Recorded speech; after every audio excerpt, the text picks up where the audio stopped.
Hey everyone, it's Katie and Mike. Say hi, Mike. Hey everybody. It's Driving Home the Movie, and we just got out of Guardians of the Galaxy 2. Volume 2. Volume 2. It's basically Guardians of the Galaxy 2. It's the second movie. So, if you recall our first video for Guardians, we were actually pretty largely praising it. And while I still like that movie, if you follow me on Twitter, you'll know that every time we watch it, I end up halfway, partially live tweeting Hang on a second. it. What? We are now driving on Pratt Avenue. He really, really wanted to make Yes. sure that you knew this. When we were driving to the theater, Mike was like, "Oh, I need to remember this," and I was secretly hoping he'd forget, but he didn't. Anyway, so if you've seen my Twitter, whenever we watch Guardians of the Galaxy at home, I've had some problems with it since our first video on the series. Largely how they frame Peter's story instead of Gamora's, even though Gamora's has more to do with the plot of the main and the villains of the first movie, as well as it's just far more interesting, and it would be way more interesting than like a guy talking about his dead mother, because that's kind of a thing. And while has parental issues. Yeah, and while Gamora does too, like, it just would have been way more helpful to that movie. Yeah, to that movie. It would have helped establish her as more than the serious female character. And focusing more on her could have built up Thanos more as a bigger villain. Oh my god, it could have totally. It still just does not connect very well. So I went into this, and that's not the only problem. That's just like one of the big problems of the movie. The other part of the movie that's a problem is that the characters don't, like, you're supposed to believe that they feel like they are best friends. I think Rocket says something in the first movie like, "I know they're the best friends we ever had." I'm like, really? Because like, you're not at that point in your relationships as like people who know each other to say that. Like, there has not been nearly enough scenes connecting you as like people who care about each other, you know? So I went into this one, and largely also like because I knew some of the stuff that this movie was going to be about, I went into this one more tentative. But we also went in on a day when our government is doing horrible things and trying to pass really, really horrible legislation. So we both had really crappy days. And so I will say this. This is what I said on Twitter after we got out of the movie, that I think I liked it. I liked more things about it than I disliked, but I did dislike some things, and it does have some problems. But then on the other hand, it was a day where we really needed a movie that made us laugh, and this movie did make me laugh. And so I do think that there's something to the fact that a decent amount of this movie worked. Yeah, there's a lot of it that does. I do think, like, just after that first third, it gets really slow for a little bit. It does. There's also the, like, splitting of the party, which is, like, you never want to split the party. But I think it worked in this movie because it gave everyone a small circle to relate to and come I will say, yeah, it ended up working pretty well. The pacing... Honestly, the pacing's probably better than in the first movie, where, like I said, it felt like they jumped way far and you were supposed to believe them. I think it also helps that we know we begin this where it's sometime in the general, like, it's been a while since the first movie, so not only have they gone through everything from the first movie, but then they clearly have worked together for a decent amount of time since then, as kind of adventurers in space, trying to do odd jobs and trying to, like, take whatever jobs they can and be mostly on the side of the law. Yeah, so we're gonna try to keep the spoilers to minimum, And I'm going to do that, I'm going to focus on what's already been revealed in the trailers and try to stay away from anything too much beyond that. Is that fair? Yeah. Okay. Because the plot gets pretty, like, if you haven't seen anything about the movie, the plot would technically go into spoilers pretty quickly. So after getting into a scrap with these, like, golden beings, what were they called? I forget the name. Oh gosh, they had a really weird name. Chancellors or something? It's not Chancellors. But, so they, basically Rocket pisses them off, and so they're chasing through space, and they see someone save them, and after the Guardians crash land, and they've gotten Nebula, so Gamora's sister, and because they're going to go back to Nova and collect the bounty for her, but they've crashed, and everything's kind of a mess with their ship, and another ship, the one that actually helped them out when they were trying to escape these golden people, comes down, and Kurt Russell comes out, a bearded Kurt Russell, who we see in the beginning, in the very first scene, in the opening scene, like romancing who's clearly Peter's mom.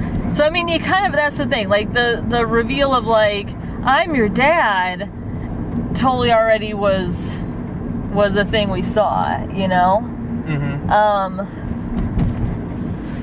So Peter is immediately skeptical and is like, okay, I mean, we knew that my dad was alien because of the first movie, but I have no idea why, like, if this guy's telling the truth or whatever. And Gamora's like, well, you should probably, like, try talking to him, because if this is your dad, this is the only family you've been able to see for years.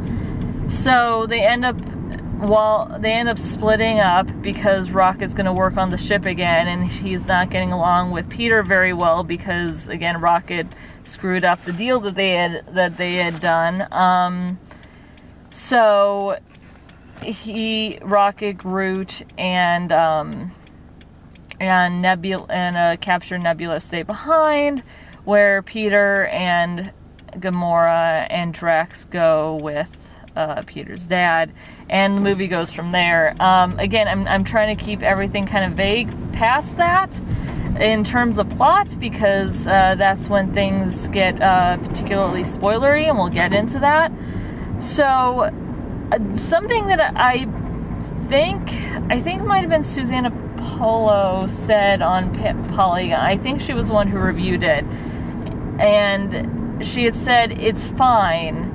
There are actually some parts that were quite like, it was good. It was very much a lot of the same as the first one, but maybe there are too many characters who are like the gag characters, to the point of, like, almost everybody is the gag character, you know?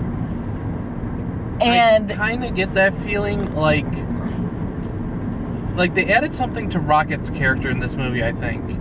Him not being able to detect sarcasm a bit. And no, I thought that was, like, him sarcastically saying he couldn't detect sarcasm. I don't know. I mean, I read that all as defense, like him winking on the wrong side. I read that 100% as him messing with people because of a defense mechanism, which is something that they get into. Okay. Because it turns out, and this is another thing, is that, like, there aren't a lot of people who have growth in this movie. Like, even Peter, even though the plot revolves around him way too much. I know a lot of the plot involves his dad, but it's still pretty crappy that, like, so much of it revolves around him. And he doesn't really change, doesn't really grow as a person. Like, he does a little bit. He learns, like, a lesson towards the end, but it's not to the point it's not the same way that like Rocket actually grows as a character and has a pretty nice little arc. Nebula does too. And that was, I will say this, Nebula and Gamora have scenes that I was really hoping that they would have. So while Gamora only has a little bit of like that here and there, a lot of her thing, besides her relationship with Peter, which again we can get into later, but a lot of Gamora's stuff is with Nebula, and Nebula's stuff is all about her, you know, and her relationship with her sister. Yeah, it's actually pretty strong. I feel like there were probably plenty. I know that there was a gag in the trailers where she calls them like the gardeners of the galaxy, and Gamora goes, no, it's guardians, and she goes, what? Yeah, no, it's guardians. That's, you know, like, because we guard the galaxy. Oh, there was a funny joke there, and I have a feeling there was probably a few more like funny, or like either funny bits or other scenes with her, and I don't know, there could have been a little bit more, but I felt like there was enough there that the arc felt okay. Besides that, Ego, who is Peter's dad, spoiler alert, it's Ego. I think everybody knew that at that point. But he has a helper in Mantis, who is this very sweet, innocent alien who is an empath, so she is able to feel, control emotions, and she's able to kind of like quell emotions. So she helps Ego sleep because he's so massive, but she can also slightly alter moods if she needs to. Luckily, it's interesting because she's a character who seems bound by duty and by doing what's right. And it's interesting because, like, in the hands of another, in a lesser upright character, a less moral character, those powers would be very corruptible. And I kind of like the fact that, like, well, I don't know, like, I don't want to give the movie too much credit because they use her mostly for comedic effect with Drax. That's actually one of the things they did do right was pairing the two of them together, because while it's maybe too much of the same characteristic, because they're both kind of goofy characters who misread social cues, at least it wasn't like the new girl is dumb and doesn't understand things. It's more like she's surrounded by, the guy that she hangs out with the most also doesn't understand it, so it doesn't seem as awkward or as, like, painful to watch. Does that make sense? Yeah. I thought it was fine. I'm looking forward to her actually in the third movie getting more stuff to do, you know? I know people who are actually fans of the character. I have no idea if they will dig the character or dug the character as she is in the movie, but I'm interested to see what they think of it. So I'm trying to think. Can you think of any other things we can say before spoilers? Yeah, like, I mean, I honestly, if you like the first one, again, the jokes almost go too jokey, where I wish they would, if only for the timing of the jokes, because sometimes it was like, oh, there's a funny joke, and then they overkilled it by either continuing the joke or saying, like, another joke after that wasn't as funny, you know? There were a few times in the movie where it does that. There's a few times where just, like, a scene went on too long, and they could have used that time to do something else. I have a real problem with, not even necessarily with Gamora and Peter as a potential romantic couple, I don't even have that much of a problem with that part because, like, and again, you saw this in the trailer because they allude to the fact that Peter clearly has feelings for her, and there's the stuff from the first movie. I didn't even mind that as much as some of the ways their conversations went down, which we can talk about more in the spoilers. But largely, it was just that, like, Gamora was always the soundboard for Peter instead of, like, there were a lot of times when I wanted her to push back on certain things with him, because especially when he's talking about losing parts of his childhood, and I'm like, you know that Gamora saw her family murdered in front of her, and then her kidnapper and the killer of her family is the man who raised her to be a murderer herself. Maybe stop talking about how your childhood was so hard without acknowledging the fact that the person you're talking to had an equally bad, if not, you know, arguably more traumatic childhood than you. Like, maybe just stop talking for like 5 minutes and think about that. And the movie never addresses it, and that's the thing. Like, it never feels like something that the movie thought of, that the writers thought of. And that's kind of a problem. They obviously knew it, because that's the whole crux of the Nebula and Gamora storyline. Yeah, but they never thought that they never thought that Peter needed to point that out. And I wish there's a part later where Gamora and him argue, and I wish she would have called him out on, like, that part of their argument, because it also revolves around what he has to say about his childhood. I really wanted him to go, or for her to go, like, you don't think I went through, like, you're so selfish thinking about how you were hurt in your past. You don't even think about how I was. Like, I wanted her to say that because he's after a while he gets kind of out of line about it. Totally, but it's one of those things that, like, despite the fact that Peter's storyline is this, and Peter's interaction with Gamora are this whole relationship thing, and Gamora's entire thing with Nebula is all about her being raised up by Thanos, and these storylines should have crossed over at some point, but they never did. Yeah, there's so much connection there that it's frustrating to me that wasn't addressed. So, I'm sure that there are things I'll think about in terms of the pacing. I do think that the third act is a little wonky. There are a few scenes that go on a little too long, but when you see how certain things happen in the third act, I also get why they might have gone on a little too long.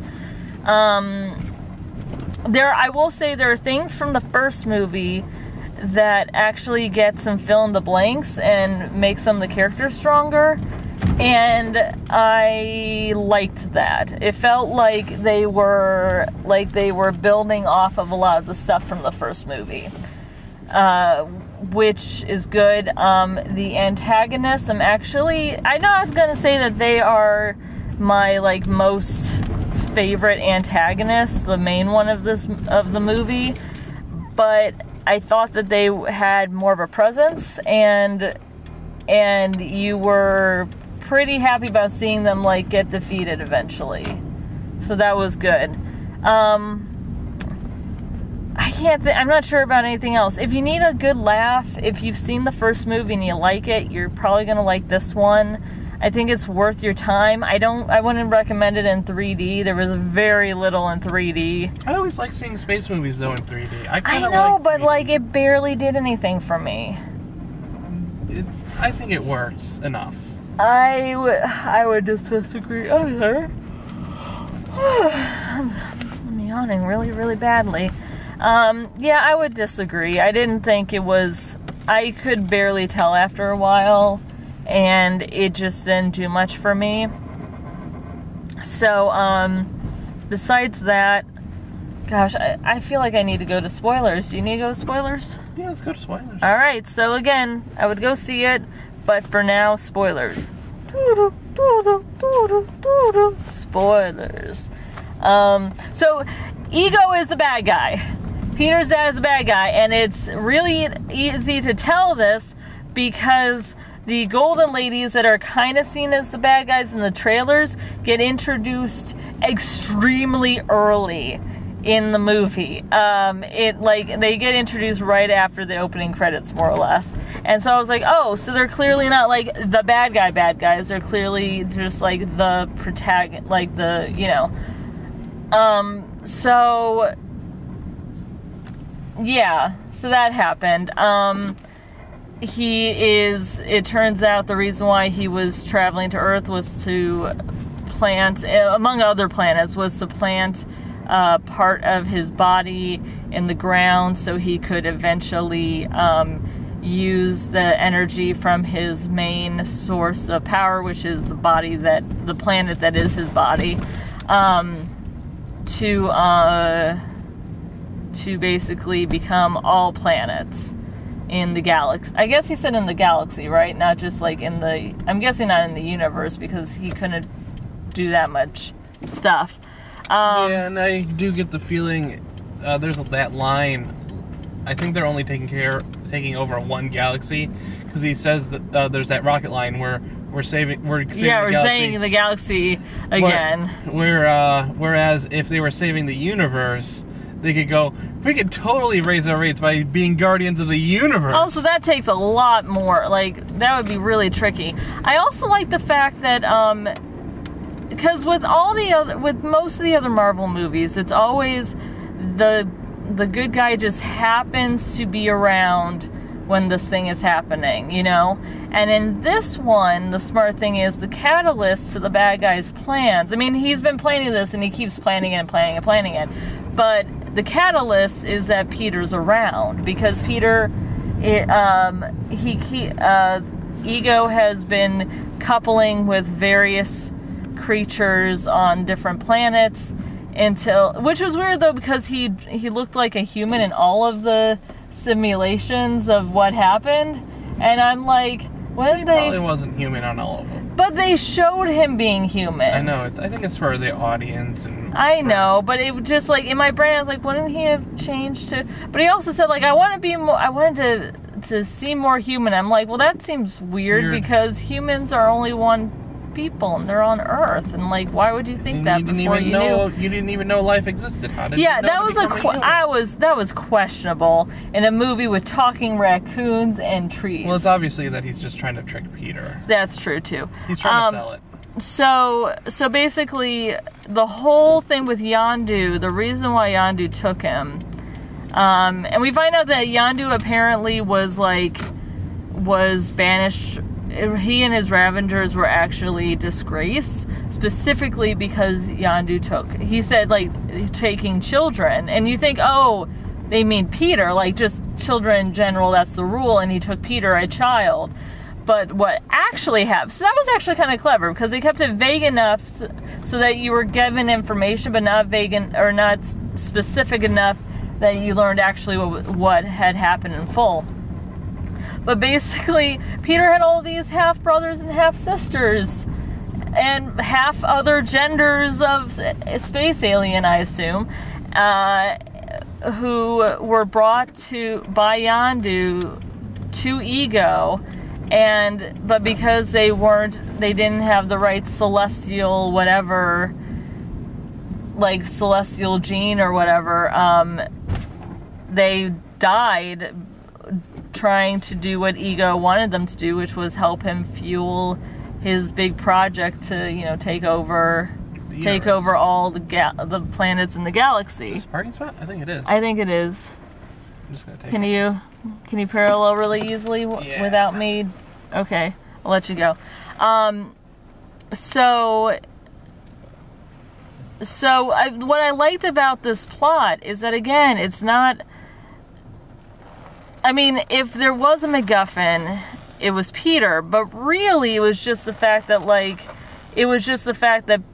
Peter made so much noise from the first movie being able to hold an Infinity Stone that his dad found out about it. It wasn't like his work was always this complete, or like was just getting complete today or whatever, and he happened to find Peter. It's that he found Peter and he's like, oh, now I can finally start, you know. I can redo my plan. Yeah, it was like he already built the car and then Peter was the key, but it wasn't like he had just finished building the car when the key came to him. Does that make sense? Yeah.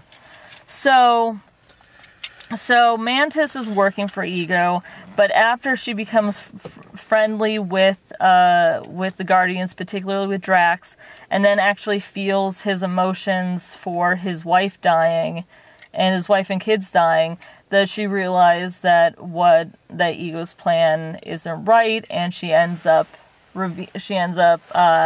having a moral dilemma and saying and telling them what was going on, which was really nice. And like I said, she's very innocent and naive, but they team her up with Drax, so it's not like the jokes that are made about her and around her are also like jokes about Drax, because Drax is just as kind of as awkward and everything. So besides that, Yondu and Rocket have some interesting stuff. Yondu gets mutinied by his group, and they have a big scene where they have to get Groot to get his old head fin, which, to be honest, was some of the funnier bits of the movie. It went on a little too long, though, and then the murder spree that happened after was a real tone shift, because it's still, like, happy, fun montage, but then, like, they're also stabbing the former crew. Yeah, his former crew in the back, in the back and the front and all over. I mean, he was stabbed in the back by them. So. I know, and then there was also the thing about, some of his more loyal crew being shipped off into space, which was... That's a rough death. It was really awkward, because it was like the first deaths we actually saw in the movie, as far as I could tell, because the fighters of the Golden People were all using basically drones that they were playing like a video game, which was, again, very clever. It was a good way to keep it from being like a total massacre and then potentially a rated R movie. But... I don't know. There was some pretty big genocide massive deaths and war in the first movie. But that was but the people being shoved out into space and seeing their bodies die was actually foreshadowing and setting up the fact that Yondu dies at the end of this, because he saves Peter. And they do this whole thing about Yondu being Peter's dad, but not his father. Like his father figure, yeah.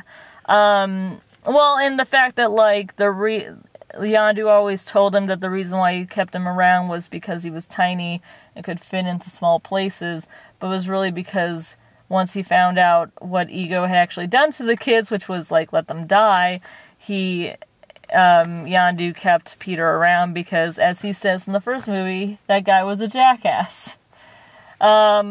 So it does,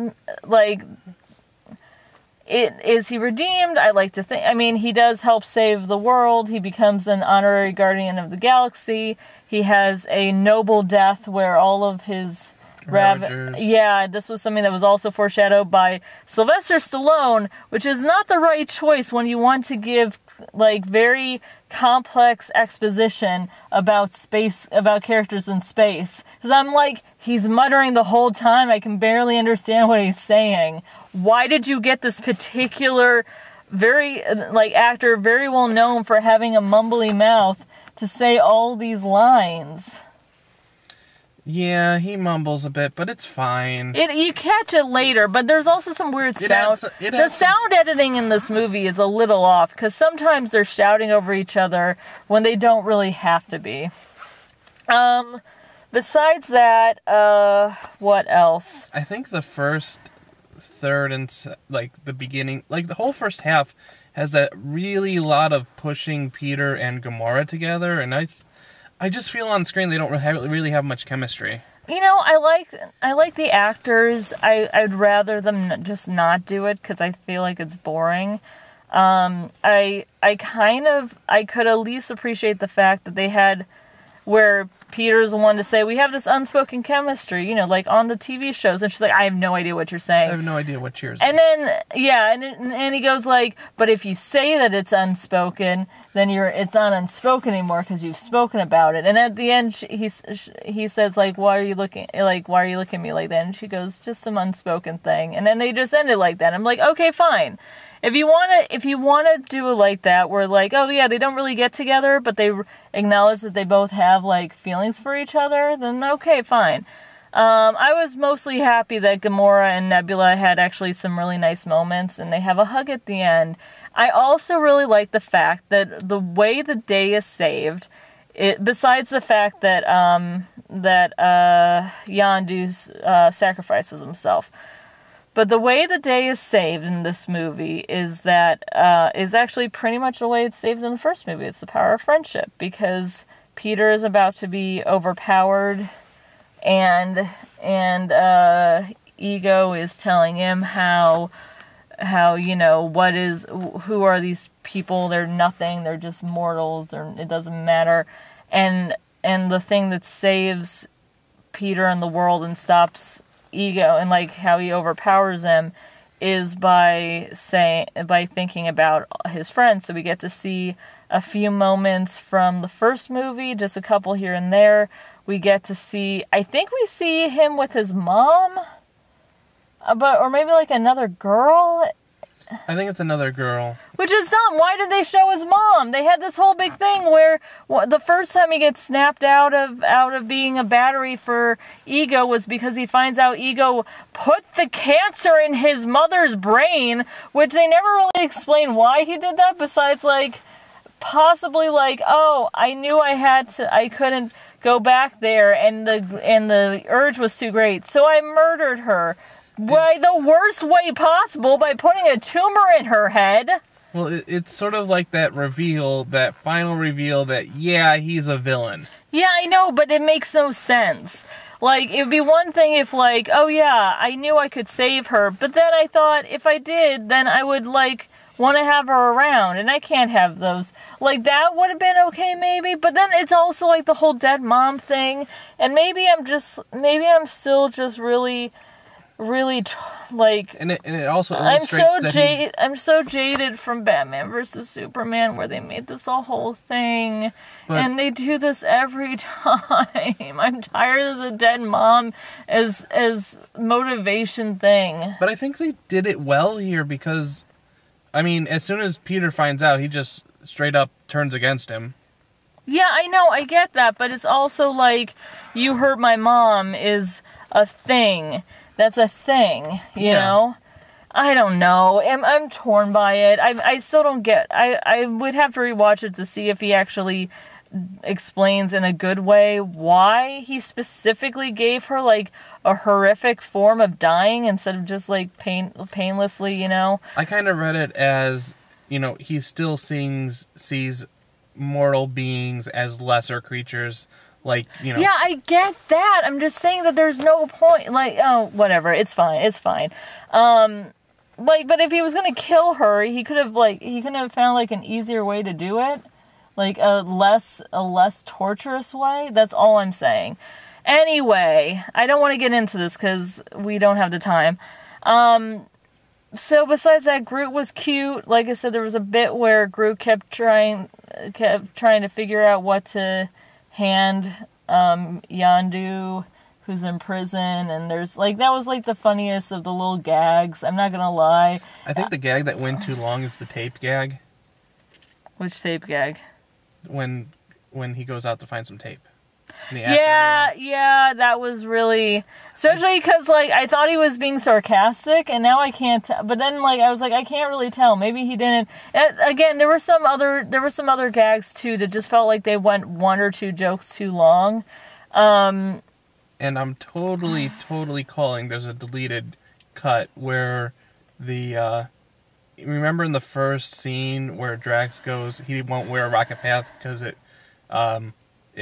bothers his nipples. He says my nipples later on. Does he really? I missed that. Yeah, when Mantis gets knocked out and he's taking her to the ship again to safety. And I totally missed that callback. Yeah, Peter puts the rocket pack on, and as he's shooting up, he goes, "No, my nipples!"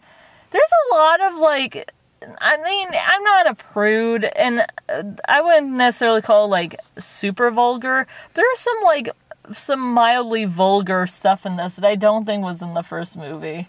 There's a lot of penis jokes. There's also this really creepy... Okay, so the first time you see Yondu in this movie, he has clearly had sex with a robot sex worker, and it's never addressed, but it's not entirely clear whether they have free will or not, and it is disturbing, and it is never, like, it's vaguely... The only time it's mentioned is, like, a one-off joke later on, and it's really weird, and it's like, why was that a thing we needed to see him do? Were you bothered by? Because I was bothered by this. I'm like, I don't need to see him slowly putting his pants back on with his shirt off. I'm like, that leaves nothing to the imagination. I know exactly what happened, and I don't need to think about that ever. And yet you made me think about it, movie. And also, kids are definitely in the audience of this thing. Why are you making me think about him having sex with sex workers who might not actually have free will because they are robots? Here's the thing. Mr. James Gunn, all the Tromeo movies and all that stuff. Yeah, I know, but it's the director. I know, this is his style. But also that's no excuse. That's no excuse. Yeah, I get that, and that's why he's like. I think that's also why his Ravager stuff is so like it's good. It feels like good space pirate stuff. I mean, it helps that Kirk continues to be a lovable doof. Yeah. I still maintain, even though obviously this is now officially out of continuity with Gilmore Girls because we saw Gilmore Girls in 2016, but I like to think that this is still Kirk who got abducted by aliens at some point and became a Ravager in space. I like to think that that's the same character. But he survives because he's the director's brother, and he is definitely going to be in these movies for forever. Besides that, I don't even know what to say. Like I said, I liked it. It just could have been stronger in some places. I really did get annoyed at how Gamora was like the person that had to listen to Peter's like pain and frustration, and they never really addressed the fact that like he shouldn't be acting like she doesn't know how he feels when she went through an also traumatic childhood. Like, they should be bonding over that, and instead it's like it's always her listening to his problems. I'm also I was torn on the fact that Gamora and Groot actually have a kind of cute, where she's making sure he knows that they're coming back soon, and during their first fight with this monster that they're trying to keep away from this battery source, she tells him to get out of the way, and he waves to her, and then she waves back in a cute way. I am reading it like she's a big sister sort of, and not like a motherly, because I was really, I'm going to give them the benefit of the doubt, and that until Gunn does an interview where they're like, oh yeah, we made her motherly for Groot, and then I will lose my shit, and I will be so mad about this.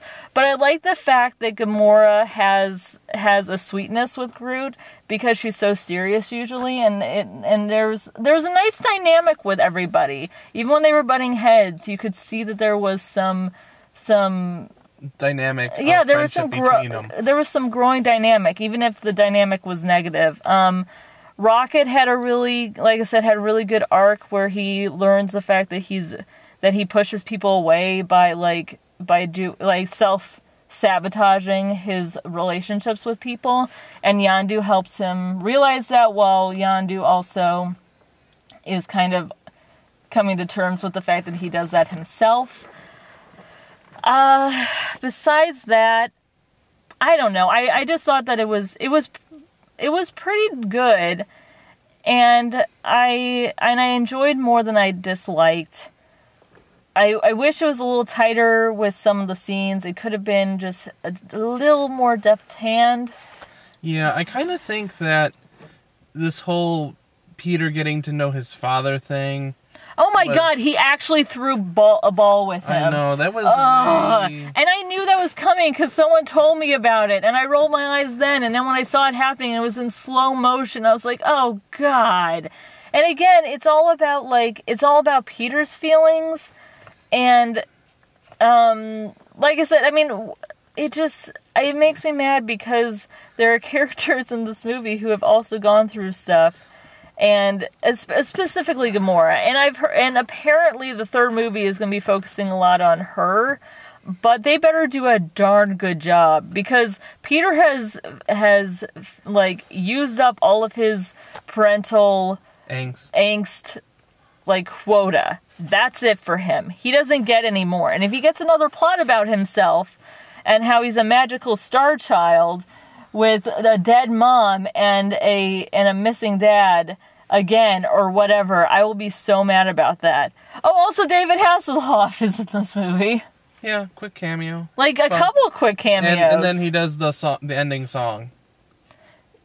Was he the singer of the song too? It says feet, David Hasselhoff. You know the weirdest thing too for me is that Peter's going to come back to Earth and find out that David Hasselhoff was in a show called Baywatch, because he was definitely abducted before Baywatch. Yeah, definitely. So he knows him from Knight Rider. That's the thing, is like the coolest guy. So I'm so looking forward to. And then there's this. All right, there is a great bit where Kirk from Gilmore Girls, space pirate Kirk from Gilmore Girls, at the end after Yondu's funeral, gives Peter a zoom. He gives Peter a zoom because he's like, yeah, we always wondered if you would come back. We saw this. We thought you would want it. Everyone uses them on everybody Earth. is very popular on Earth. It holds has over 300 songs. And then Peter's like legitimately like, what? 300 songs? Which is great. And I'm like, oh God. Like, because he's coming to Earth. Like, the Guardians of the Galaxy are coming to Earth for Infinity Wars. First of all, that movie is going to be way so jam-packed. I'm worried we're not going to get a lot there. But you know that they're going to do a thing where he finds out about, like, iPads and iPhones and smartphones, and find out, oh my God, he's going to find out about YouTube? And he is going to lose his mind. It's going to be amazing. And also there was like 7 different after or credits trailer credit stuff. So let's just name off a few things, and then I don't even want to talk about them for too long. So Stan Lee's cameo is technically possibly himself in a Billy Pilgrim is Lost in Time-esque Breakfast of Champions thing, where he's lived multiple lives and is then telling the Watchers that his various life stories as cameos in Marvel movies. So that's a thing that happened. So look out for that. So that happened. The original Guardians of the Galaxy from the original, or maybe not the original ones, but like ones from different parts of the comics were all in Ravager groups. So at the end, they were like, "Oh yeah, we really should get together more often. Yeah, let's like have adventures together." And then that's the end of that little bit. But so Sylvester Stallone has his own Guardians of the Galaxy-esque group. Adam Warlock is going to show up. I don't know much about that character, to be honest, but I know that he is a thing, and they totally set him up. Groot will now be a teenager. I don't know if he's going to be a teenager in Infinity Wars, but I think they realized the baby Groot is a thing that they can only really do so much before it gets old, and it was just getting to the edge of getting too old. So if he's a teenager in the next movie, that's actually kind of cute, and I would not mind that as much, because that's fine.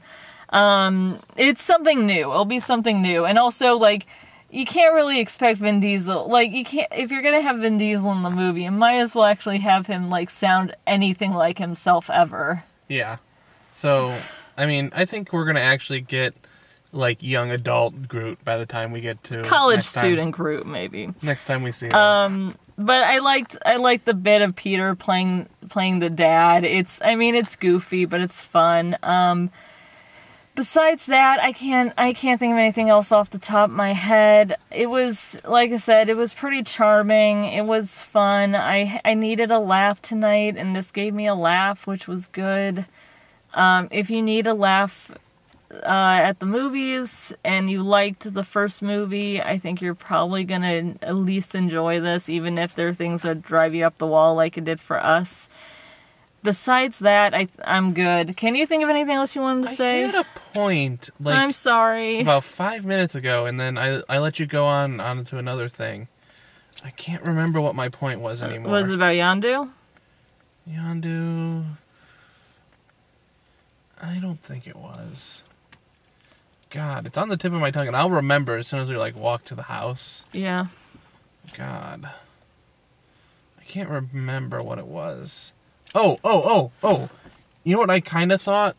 I kind of thought would have made something maybe more interesting is if they did the villain reveal of Ego much earlier, and then Peter's like, you know what, I'm done with this. He kills him and then runs with the rest of his team away, but Ego brings them back.